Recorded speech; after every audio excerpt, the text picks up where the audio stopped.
नमस्ते अनि स्वागत छ मेरो नेपाली सादा रेसिपीमा। आजको रेसिपीमा मैले गाजरको हलुवाको रेसिपी लिएको छु।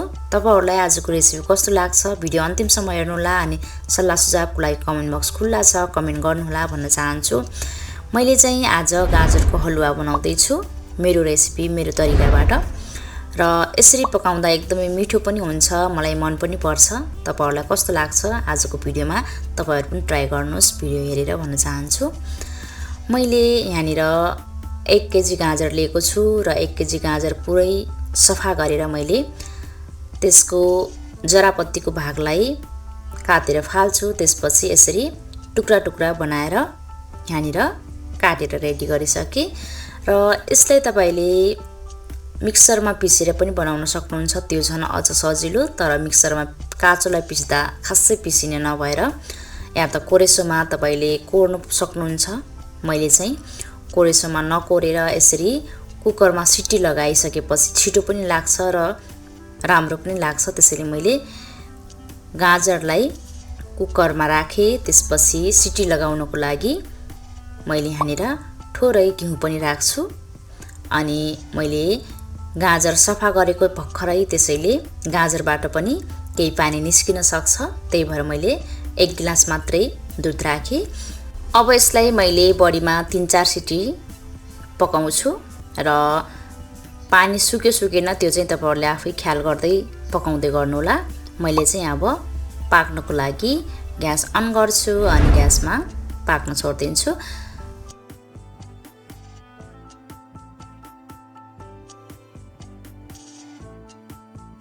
मैले चाहिँ सानै आगोबाट पनि 4 सिटी लगाइसकेपछि यहाँनिर गाजर पाकेन हेर्दै छु र मलाई लाग्छ गाजर चाहिँ पाकिसक्यो होला। 1-2 सिटीमा पनि पाकिहाल्छ। मैले चाहिँ ग्यास सानो बनाएको भएर चाहिँ बिस्तारै पाकोस् भनेर 4 सिटीसम्म लगाएको थिएँ र यसरी पनियोको सहायताबाट म्यास गर्ने बेला मज्जासँग म्यास भयो भने र पाकेको अनुभव तपाईहरुलाई भइहाल्छ। त्यसपछि चाहिँ तपाईहरुसँग म्यास गर्ने कुनै सामान छ भने मिस्नु होला, होइन भने यसरी म जस्तै पनियोको दाडुको सहायताबाट पनि तपाईले गाजरलाई जति सक्नुहुन्छ मसिनो बनाएर थिच्नु होला।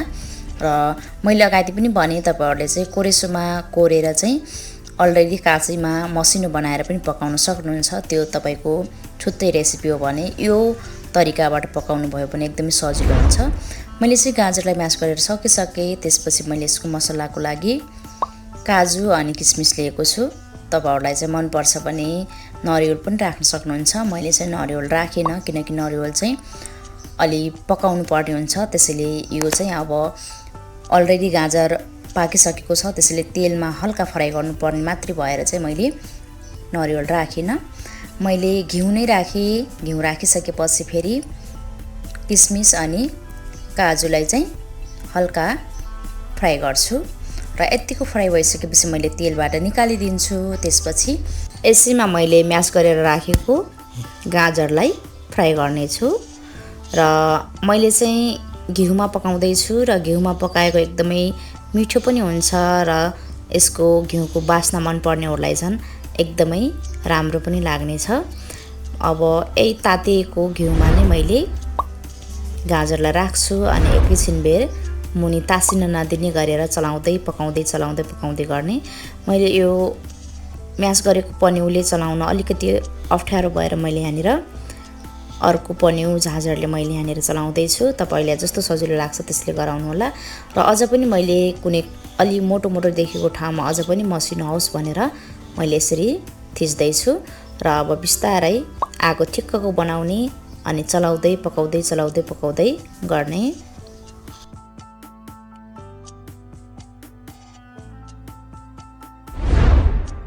गाजरको हलुवा बनाउने बेला यसमा दुधको टर राखेपछि अझ एकदमै छुट्टै टेस्टी आउने भएर चाहिँ मैले दुधको तर राख्दै छु।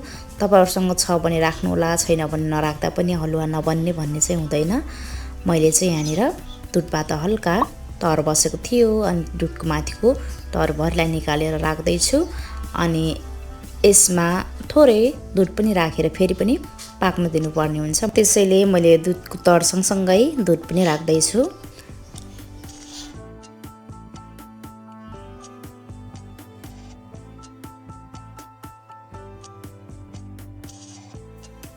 अब यसलाई फेरि बिस्तारै चलाउँदै पकाउँदै गर्ने र एकैछिन बेर दुध हल्का सुकिसकेपछि चाहिँ यो पाकेर रेडी भइहाल्छ।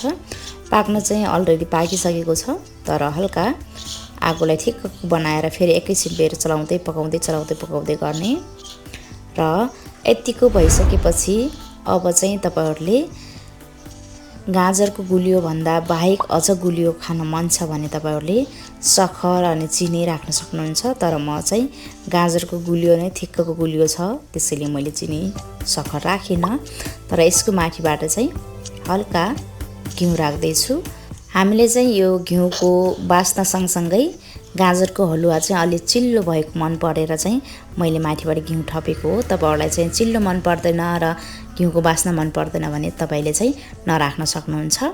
र घिउ राखेर फेरि एकैछिन बेर चलाइदिने अनि अगाडि रेडी गरेको काजु र किसमिस मसलालाई फेरि राखेर यसमा मिक्स गर्न सक्नुहुन्छ। मैले चाहिँ घिउ राखेर एकैछिन बेर 2-3 मिनेट चलाइदिएँ। त्यसपछि अब यसमा मैले काजु र किसमिस फ्राई गरेर राखेको छु, यसैलाई राखिदिन्छु अनि फेरि पनि एकैछिन बेर चलाइसकेपछि यो खान योग्य बनिहाल्छ।